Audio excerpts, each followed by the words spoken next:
ఇవాళ ఏం చేసింది తెలుసా వీళ్ళు మీకు? మీకు తెలియలే, మీరు అమాయకున్నారు. ఢిల్లీకి పోయి ఒప్పుకున్నారు. ఒప్పుకొని ఏం చేసిండ్రు?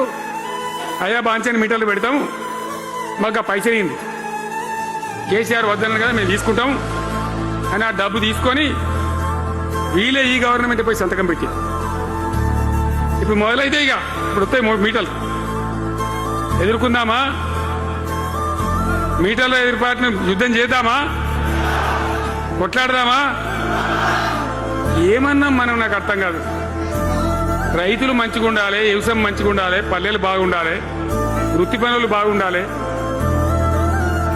ఈ సభలో మాట్లాడుతున్నా మీరింటుందని కాదు, యావత్ తెలంగాణ ఇంటున్నది. తెలంగాణ ప్రజలందరికీ నేను కోరుతాను, నేను చెప్పిన నిజమా అబద్ధమా? ఏం జరుగుతూ ఉంది తెలంగాణలో?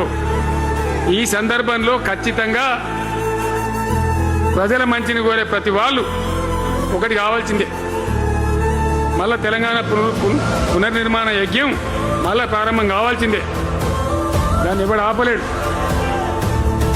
ఇక్కడ గాచారం బాలేక పాటు దెబ్బతింటాం, అంత మాత్రం చేత ఆగిపోతామా? ఊకుందామా? పోరాటం చేయాల్సిందే, వీళ్ళని నిలదీయాల్సిందే. ఖచ్చితంగా తెలంగాణ పునర్నిర్మాణ ప్రక్రియ, ఆ యజ్ఞం మళ్ళా ప్రారంభం కావాల్సిందే. తెలంగాణ ప్రజలు గెలిచి నిలవాల్సిందే.